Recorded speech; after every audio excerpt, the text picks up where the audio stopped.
자, 오늘 말씀의 제목을 다 같이 한번 말해봅니다. 시작. 신령한 음식과 음료를 마셨습니다. 지난 주일 우리 교회에서 침례식을 가졌습니다. 32명이 침례를 받았는데 이 코로나 와중에도 우리가 새 가족이 전도가 되고 또 새신자가 교회에 등록을 하고 또 이렇게 침례를 받을 수 있었음에 감사하고 또 성령님은 어떤 환경에서든지 일하시는 하나님이시다 하는 것을 이번 침례식을 통해서 또 우리가 느낄 수 있어서 우리가 하나님 앞에 영광을 돌렸습니다. 밀양강에 갈 때는 비가 왔는데 이제 침례를 받을 때쯤 되니까 이제 비가 그치고 또 침례를 받고 올라오는 성도들의 그 얼굴이 정말 서대반처럼 빛이 나고 환하고 그 기쁨으로 가득 차 있는 우리 성도들의 모습을 지켜봤습니다. 오늘 이 침례식에 대해서 오늘 본문에 보니까 우리 조상들도 홍해 바다에서 침례를 받았다라고 했는데 이 조상이라는 것은 우리 육신의 조상을 말하는 것이 아니라 성경에 나오는 그 이스라엘, 즉 영적 믿음의 조상들을 말합니다. 이 믿음의 조상들이 홍해 바다에서 침례를 받았다 이렇게 오늘 기록하고 있어요. 고린도전서 10장 2절을 우리 다 같이 한번 읽어봅니다. 시작. 모세에게 속하여 다 구름과 바다에서 침례를 받고. 자, 구름과 바다에서 침례를 받았다 했는데 이 바다라는 것은 홍해 바다를 말하거든요. 홍해 바다에서 침례를 받았는데 그러면 이 우리 조상들이 홍해 바다에서 받았던 이 침례가 성경에는 오늘 신약에서 어떤 의미를 가지고 있느냐 하면 로마서 6장 4절에 보니까 이 침례는 물에 들어갈 때는 그리스도의 십자가의 죽음과의 연합이라고 했고 물에서 올라올 때는 바로 예수님의 그 부활과의 연합이라고 그랬어요. 그걸 고백함으로써 우리가 하나님이 우리에게 주신 새 생명, 예수를 믿고 새 생명을 줬지 않습니까? 이제 새 생명 가운데서 내가 좋은 제자가 되어 살아가겠습니다라고 고백하는 것이 바로 강가에 가서 우리가 받는 침례다 이렇게 이야기를 했습니다.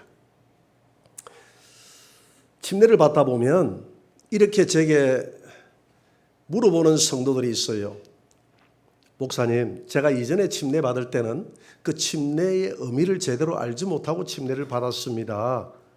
이번 침례 받을 때에 진짜 이제 제가 침례의 의미를 알았기 때문에 한 번 더 받으면 안 될까요? 이렇게 물어보는 성도들이 있습니다. 제가 단언하건대 그런 분들은 또 내년에도 또 침례를 받고 싶어 합니다. 왜 그러냐 하면 여러분 침례를 받고 난 이후에 왜 그런 생각을 하게 되느냐 하면 내가 침례 받고 난 다음에는 어떤 결단을 합니까? 이제 새 생명을 얻었으니 이제 진짜 그리스도인답게 살아야지 이렇게 생각했는데 이게 몇 주 못 가서 집에 가서 다 엎어버리는 거예요.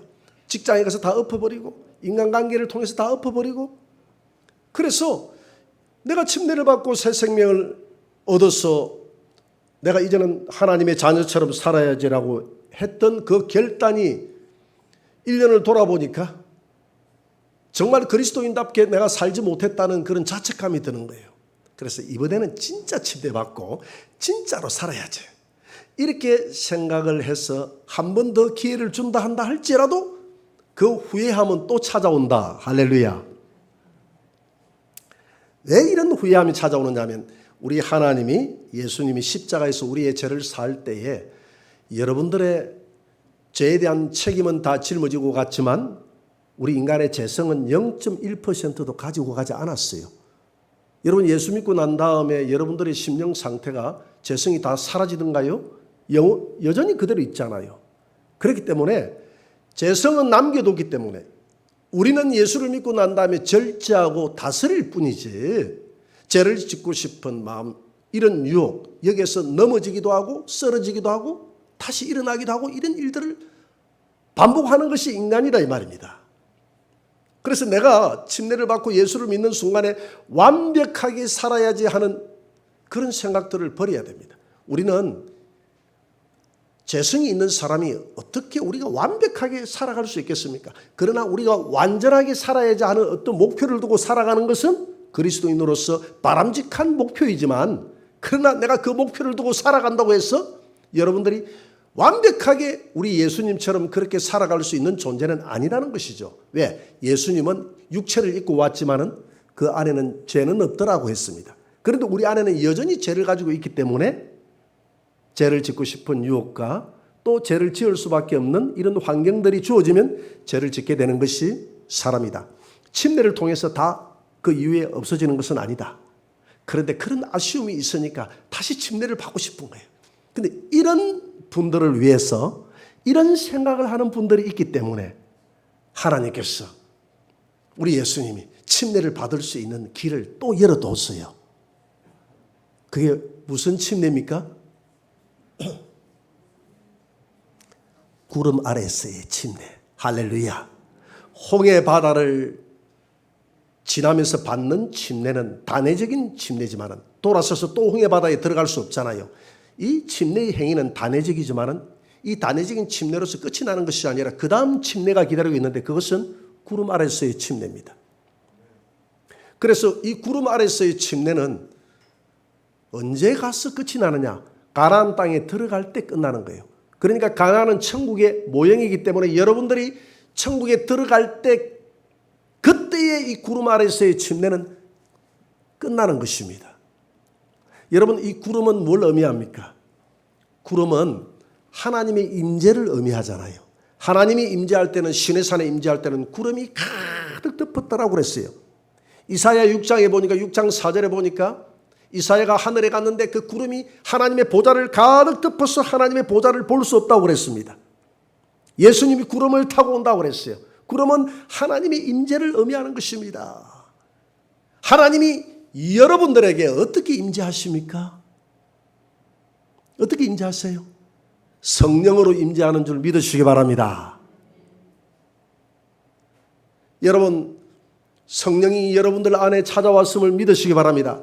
우리가 구름 아래에 매일 침례를 받는다는 것은 하나님의 성령 아래에서 매일 죽고 또 죽고 또 죽고 또 죽는다는 거예요. 물리적인 침례의 그 고백은 한 번으로서 끝나지만은 그 침례를 받았던 성도들은 성령을 상징하는 구름 아래에서 천국에 들어갈 때까지, 그러니까 성령 아래에서 매일 죽고 성령님 나의 옛 성품은 죽여주세요. 죽여주세요. 주님 9가지 성령의 열매만 살아나게 해주세요. 사랑과 희락과 화평과 오래 참음과 자비와 양성과 충성과 온유와 이 절제의 예수 그리스도의 성품만 살아나게 해 주옵소서. 살아나게 하여 주옵소서. 죽은 자는 말이 없다고 그랬어요.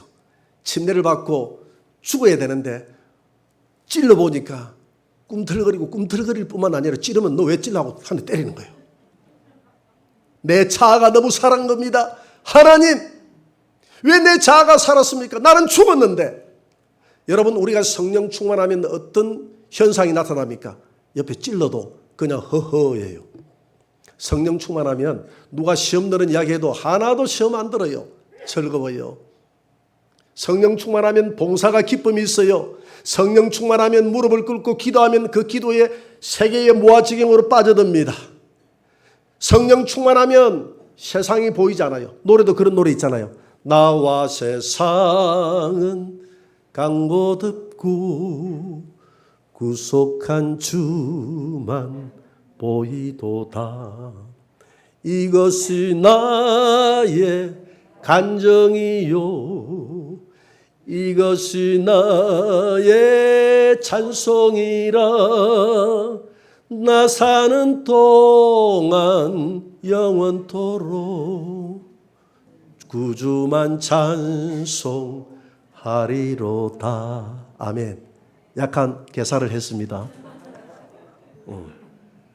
제가 임기응변에 강해요. 그래서 성령 충만하면 나와 세상은 간 곳이 없어요.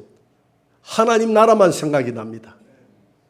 그래서 이게 뭐냐면 물 가운데서 침례를 받은 사람, 이 사람은 올라와 보니까 여전히 안 죽었어. 여전히 안 죽었기 때문에 하나님 나라에 들어갈 때까지 주여 성령으로 또 죽여주시고 그래서 내가 성령 충만해서 내가 죽고 나면 나와 세상은 강구도 없고 구속한 십자가만 보이고 십자가의 예수님을 위해서 살아야 되겠다는 그 소망만 보이고 하나님 나라만 소망되고 이 땅의 욕망이 보이지 않아요. 이 땅의 소망이 보이지 않아요. 아무것도 없어도 즐겁고 기쁘고 누가 나를 찔러도 나는 성령 안에서 옛사람은 죽었기 때문에 찔러주는 사람이 고맙고 그래서 한번 찔러보세요. 찔러보고 신경질 내면 아 너는 성령 충만하지 못한 사람이구나 이렇게 판단하면 돼요. 성령 충만하면 그저 즐거운 겁이야. 하나님 나라는 사랑과 희락과 하나님 의와 희락과 기쁨의 나라가 하나님의 나라인 줄 믿으시기 바랍니다. 의와 희락과 평화의 나라가 하나님의 나라인 줄 믿으시기 바랍니다. 그래서 우리가 구름 아래에서 매일 침례를 받아야 된다는 겁니다.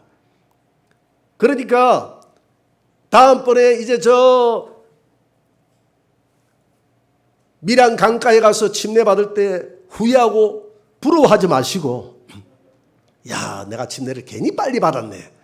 진짜 오늘같이 이렇게 딱 마음에 결단이 섰을 때 받아야 되는데 그때 하도 옆에 있는 사람이 받아라 해가지고 내가 괜히 받았네 이리 생각하지 마시고 그렇게 괜히 받았네라고 생각되는 분들은 성령 아래에서 매일 죽으시고 침례 받으시기를 주의 이름으로 축원합니다. 그래서 바울은 나는 날마다 죽는다고 한 말이 그 말이에요.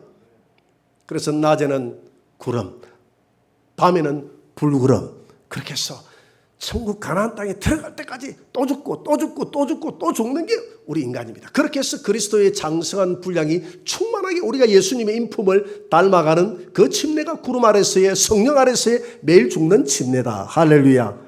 자 이렇게 매일 침례만 받을 뿐만이 아니라 이제 침례 받고 나면 어디로 들어옵니까? 교회로 들어오죠. 그렇잖아요. 우리 조상들이 홍해바다 건너고 난 다음에 홍해바다는 침례 행위라고 그랬거든요. 십자가 연합해서 홍해바다 건너고 난 다음에 어디로 들어갔습니까? 광야로 들어갔어요. 광야는 세상과 단절된 곳입니다. 그래서 사도행전 7장 38절에 보니까 이 광야를 교회라고 그러네. 광야 교회라고 그래요. 여러분들 예수 믿고 나면 교회에 들어오잖아요.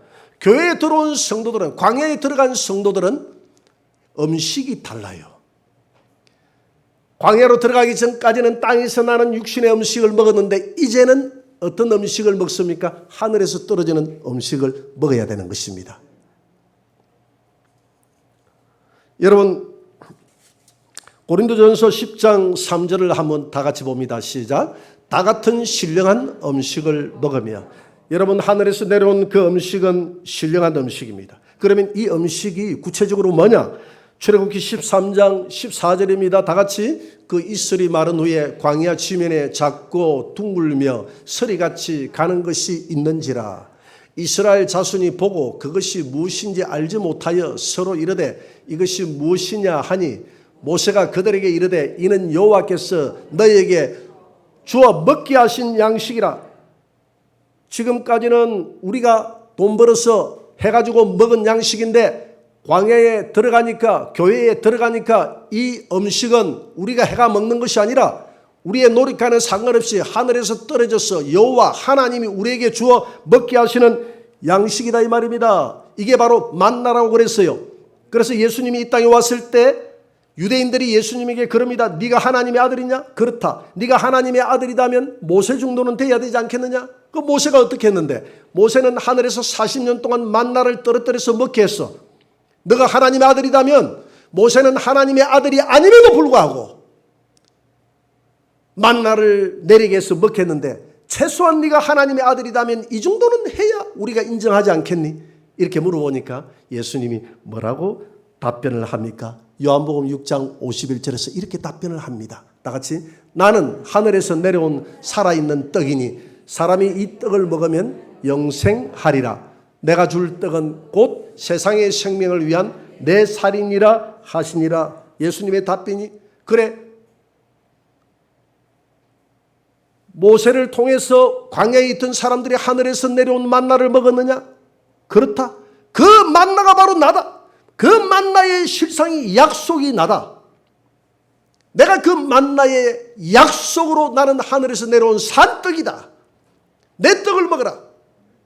여러분, 만나가 떨어지면 만나는 아침에 이렇게 이슬같이 이렇게 조그마한 쌀알 같은 것이 널려 있더라고 그랬거든요. 그걸 가지고 와서 과자를 만들어서 먹고 떡을 만들어서 먹었습니다. 그게 만나요. 그래서 예수님은 그 하늘에서 내려온 그 만나의 떡이 나라고 그랬어요. 내가 떡이다. 그러면 이것을 뭐라고 이야기하냐면 이 떡은 내가 너희들에게 주는 살이다라고 그랬습니다. 내 살을 먹어라. 그러니까 유대인들이 이해가 됩니까? 안 됩니까? 이해가 안 돼요. 나는 하늘에서 내려온 떡이다 하면서 내 살을 먹으면 산다, 영생한다. 내가 주는 피를 마시면 영생한다. 이렇게 이야기를 하니까 도대체 이해가 안 되는 것입니다. 여러분, 이건 뭘 의미합니까? 예수님이 십자가에서 자신의 살을 찢어서 우리를 위해서 영원한 생명을 주셨고 십자가에서 피를 다 쏟아서 예수를 믿게 되면, 믿음으로 예수를 먹게 되면, 믿음으로 예수를 먹게 되면 예수님의 그 살과 피가 우리 안에 들어와서 우리에게 영생의 만나의 양식이 됨을 믿으시기 바랍니다. 그러면 우리가 예수를 믿음으로 먹는다는 것은 구체적으로 뭘 먹는다는 이야기입니까? 바로 하나님의 예수 그리스도가 이 땅에 남기신 말씀을 먹는 줄 믿으시기 바랍니다. 태초에 말씀이 계시니라. 이 말씀이 하나님과 함께 계셨으니 이 말씀이 하나님이라. 말씀이 육신이 되어 이 땅에 오신 분이 예수 그리스도라. 예수를 믿는다는 것은 예수님의 말씀을 믿는 것이고 예수를 먹는다는 것은 말씀을 먹는다는 것입니다. 이 말씀은 우리가 만들어낸 땅의 양식이 아니에요. 이 말씀은 하늘에서 내려온 양식인 줄 믿으시기 바랍니다. 그래서 우리의 육신은 땅에서 나는 음식을 먹어도 예수님이 말씀하시기를 모세가 준 그 만나를 먹어도 다 광야에서 썰어져 죽겠지 않느냐. 나는 만나에 실상된 나를 먹으면 영원히 죽지 아니하리라. 그래서 우리가 주님이 주기도문을 가르쳐 줄 때에 너는 일용할 양식을 달라고 기도해라. 매일 일용할 양식이 하늘로부터 떨어지게 해달라고 기도해라. 이걸 사람들이 잘못 가르쳐서 일용할 양식이라고 하니까 하나님 오늘도 밖에 나가서 돈 벌여서 내가 하루는 잘 그래도 살 수 있도록 도와주세요. 이게 아니다 이 말입니다. 예수님은 한 번도 우리 육체를 보고 말한 적이 없어요. 진정한 나는 육체가 아니거든요. 여러분, 이 육체는 죽고 나면 저 해부하게 기정으로 다 갚버리고요. 며칠 지나고 나면 땅에 썩어서 다 사라지는 게 육체예요. 육체는 그래서 껍데기요 집이라고 그랬어요. 주님이 우리에게 말씀하실 때 너는 부자다 가난하다 이렇게 할 때 너는 잘 입었다 눈으로 본다 하고 할 때 육체를 보고 말하는 게 아니에요. 내 영혼의 상태를 보고 너 부하구나. 내 영혼의 상태를 보고 너 영적인 눈이 밝았구나. 이렇게 이야기를 한다 이 말입니다. 그래서 우리가 진정으로 먹어야 될 것은 우리 성도들이 침례를 받고 예수님과 연합되어져 교회에 들어와서 진정으로 먹어야 될 것은 세상 음식이 아니라 하늘로부터 떨어진 만나인 이 말씀을 매일같이 일용할 양식으로 삼고 먹어야 된다는 것입니다. 여러분, 만나는 하루 지나고 나면 없어졌어요. 매일매일 필요를 채워야 된다는 이야기입니다. 바로 하나님의 말씀을 매일같이 우리 영혼의 양식으로 필요를 채우라고 주님께서 주기도문을 통해서 일용할 양식인 말씀을 내 영혼에 주었어. 너는 매일같이 내 영혼은 이 말씀을 먹고 즐거워하고 건강하게 매일매일 주님과 교제하며 살아야 된다는 것을 우리에게 교훈으로 주고 있는 줄 믿으시기 바랍니다. 그래서 욥기 23장 12절을 한번 봅니다. 다 같이.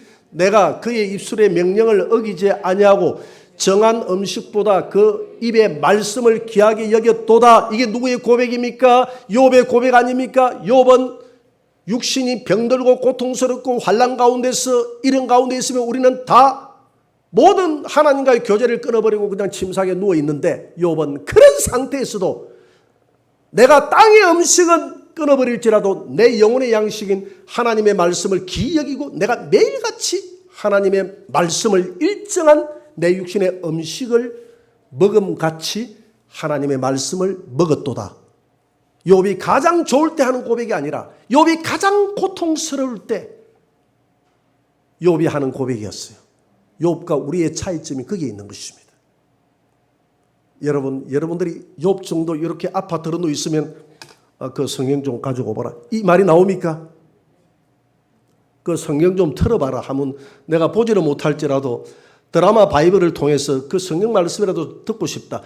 여러분 이렇게 하는 사람이 있으면 욥과 같은 사람이에요. 할렐루야. 오늘 들었으니 그렇게 흉내라도 내세요. 혹시 병원에 가야 될 이유는 없지만 들어놓 있으면 이렇게 해서라도 내가 오늘 일용할 양식을 먹어야 되겠다라는 그 결단으로 이렇게 매일같이 우리는 성경을 먹어야 된다 이 말입니다. 할렐루야. 그래서 우리 교회에서 하는 우리 구역별로 하는 이런 매일 성경 우리가 4장 5장씩 우리가 읽고 은혜 나누기 하고 그러잖아요. 예, 아멘 하시는 분들 외에는 아마 참여를 안 하시는 것 같아요. 오늘부터 다 들어가서 참여를 하세요. 그렇게 해서 왜냐하면 내 혼자 먹으려고 하면 잘 안 돼. 그런 어떤 물리적인 통제가 있으면 그 안에 들어가 가지고 억지로라도 읽게 되는 거야. 어떤 분들 이야기 들어오면 남편이 12시 1시에 들어온대요. 들어와 가지고 처음에는 빨리 읽으라고 오늘 분량을 다로 했는데 귀찮게 하더니 요즘에는 습관이 돼 가지고 저절로 그냥 1시에 들어와도 2시에 들어와도 말씀을 하루 분량을 딱 읽고 묵상하고 잠을 잔다고 그런 고백을 하더라고요. 여러분 사람은 이 습관이 무서운 겁니다. 그런 좋은 습관을 들여서 매일같이 여러분들의 영혼의 양식이 달라지기를 주의 이름으로 축원합니다. 그 다음에 먹는 음료가 달라요. 음료수가 다르다 이 말입니다. 음료가 다르다고 하니까 어떤 분들은 나 술 끊은 지 오래됐는데 고린도전서 10장 3절입니다. 다 같이 시작. 다 같은 신령한 음료를 마셨으니 이는 그들을 따르는 신령한 반석으로부터 마셨음에 그 반석은 그리스도 신이라. 여러분 신령한 음료를 마셨다고 그랬어요. 이 음료가 어디에서 나오는 음료냐면 반석으로부터 나오는 음료인데 이 반석이 뭘 상징하느냐 하면 이 반석은 그리스도 예수라고 그랬어요.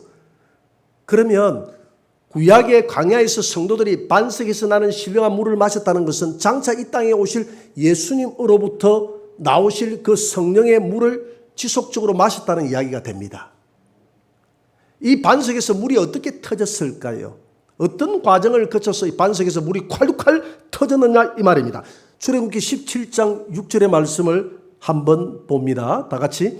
내가 호렙산에 있는 그 반석 위 거기서 내 앞에 서리니 너는 그 반석을 치라. 그것에서 물이 나오리니 백성이 마시리라. 모세가 이스라엘 장로들의 목전에서 그대로 행하니라. 호렙산 위에 있는 그 반석에 누가 서겠다는 것입니까? 하나님이 서겠다는 겁니다. 여호와 하나님이 서겠다는 겁니다. 너는 그 지팡이를 가지고 반석을 치라는 것은 하나님을 치라는 것입니다. 하나님이 그 지팡이에 맞아가지고 난 이후에 물이 터졌다는 거예요. 이걸 뭘 의미합니까? 여러분 이 지팡이는 말씀의 지팡이인 줄 믿으시기 바랍니다. 구약의 지팡이는 바로 율법의 지팡이에요. 이 율법의 지팡이에 예수님이 찔리시고 율법의 채찍에 예수님이 맞으시고 그래서 갈라디아서 3장 16절에 보니까 율법의 저주의 지팡이 율법의 저주의 그 채찍에 주님이 우리 대신 맞으셔서 우리를 영원한 율법의 저주에서 해방시켰다고 그랬어요. 이건 십자가의 사건을 말하는 것입니다. 반석에서 하나님이 얻어 터졌어요. 하나님이 그 지팡이에 맞고 나니까 거기에서 물이 터졌는데 그 물이 신령한 생수가 되어져서 모든 백성들이 먹고 마시고 즐거워했다 이 말입니다. 여러분 예수님이 십자가에서 저와 여러분들을 대신해서 그 율법의 지팡이에 맞으셔서 율법의 지팡이에 얻어 터지셔서 그가 찔림은 우리의 허물 때문이요 그가 상함은 우리의 죄악 때문이라 그렇게 맞으셔서 우리에게 영원한 성령의 생수를 주신 줄 믿으시기 바랍니다. 그리고 난 다음에 주님이 우리에게 주신 것이 성령이지 않습니까? 신령한 물이지 않습니까? 요한복음 7장 37절입니다. 다 같이 명절 끝날 곧 큰 날에 예수께서 서서 외쳐 이르시되 누구든지 목마르거든 내게로 와서 마시라. 내게로 와서 마시라. 예수님이 주는 이 물은 내 속에서 생수가 되어 흘러나리라. 내가 주는 물은 성령의 물이다. 이 세상의 물을 마시는 자마다 다시 목이 마르겠지만은 내 반석에서 내가 주는 물을 먹는 자는 영원히 목마르지 아니하리라. 성령과 신부가 말하기를 오라 목마른 자는 다 와서 값없이 생수를 마셔라. 할렐루야. 우리 성도들이 마시는 물이 달라야 됩니다. 이제는 세상의 쾌락의 물, 세상의 물질의 물, 세상의 명예의 물, 건세의 물, 그것이 지금까지 우리에게 행복을 주는 줄 알고 마시고 마시도 또 목이 마르고 목이 말랐어. 한없이 목말랐는데 우리 예수님이 주는 그 성령의 생수를 마시고부터는 그 속에 들어가서 생수를 펄컥 마시니까 내 영혼이 목마르지 않더라는 것입니다. 만족함이 있더라는 것입니다. 세상에서 아무것도 없어도 즐겁고 행복하고 유익하게 하늘을 소망하며 만족하며 살아가더라는 것입니다. 여자여 이 물을 마셔라. 내가 주는 물은 영원히 목마르지 않는 물은 성령의 물인 줄 믿으시기 바랍니다. 그러나 말세가 되었어도 성도들은 이 물을 마시지 않더라고 그랬어요. 이 물을 마시지 못하도록 강대상에서 썬물이 흘러나가서 사람들이 그 썬물을 마시고 마라의 썬물을 마시고 반석에서 나는 물을 마셔야 되는데 마라의 썬물을 마시고 마라의 썬물을 단상에서 쏟아내고 성도들의 3분의 1이 죽더라고 그랬어요. 계시록 8장 11절입니다. 다 같이 이 별 이름은 썬쑥이라. 물의 3분의 1이 썬쑥이 되며 그 물이 썬물이 되므로 많은 사람들이 죽더라. 하늘의 이 별은 지금 하늘에서 이야기하는 사탄이 강대상에 이 물을 잠자는 선견자들에게 잠자는 영을 부어준다 했는데 영적으로 잠자는 영을 부어줘가지고 비진리를 따르게 하시고 진정 하늘에 소망이 있고 성령으로 이 교회를 이끌어 나가야 되는데 이 교회가 인본주의화되고 성령을 의지하지 않습니다. 그러니까 성령의 생수가 내 안에서 끊어져 버려요. 성령의 생수가 끊어져 버리니까 우리 영혼은 목마르는데 어떤 물을 마시느냐 하면 세상의 비진리의 물을 마시고 인본주의의 물을 마시고 세속의 물을 마시고 세상을 따라가고 이렇게 하다 보니까 우리 영혼이 썬쑥을 먹어서 날마다 죽고 메말라서 죽게 되더라. 여러분 인본주의의 물을 마시지 마시고 신본주의의 물을 마시기를 바랍니다. 성령 충만한 물을 마시기 바랍니다. 결론 맺겠습니다. 오늘 침례를 받은 성도들은 이제 광야 교회로 들어왔습니다. 사도행전 8장 7장 38절에 보니까 광야는 교회라고 그랬어요. 교회에 들어온 성도들은 구름 아래에서 날마다 성령 아래에서 날마다 내가 죽고 내가 죽어야 함은 물론이거니와 마시는 음료와 우리가 먹는 양식도 달라야 된다는 것입니다. 여러분 하나님의 말씀을 여러분들 안에 충만하게 채우시기 바랍니다. 때로는 여러분 하나님 말씀을 암송하시기 바랍니다. 이것이 내 안에 양식이 되어져서 그렇게 살아가야 돼요. 그뿐만이 아닙니다. 이제부터는 우리가 마시는 음료가 달라야 됩니다. 반석에서 나는 예수 그리스도로부터 나오는 그 음료를 사모하시기 바랍니다. 그 음료는 성령인 줄 믿으시기 바랍니다. 이 마지막 때는 하나님 성령이 나를 지배하게 하여 달라고 기도하시기 바랍니다. 그리하여 나와 세상은 간 곳이 없고 오직 성령 충만해서 하나님의 나라만 보이게 하소서. 주의 사명만 내 안에 보이게 하여 주옵소서. 이렇게 언제까지 가나안 땅에 들어갈 때까지 나는 날마다 구름 아래에서 침례를 받아서 죽고 가나안 땅에 들어갈 때까지 하늘에서 나는 신령한 음식과 신령한 음료를 마시고 하나님의 뜻을 이루고 살아가는 저와 여러분들이 되시기를 주의 이름으로 축원합니다.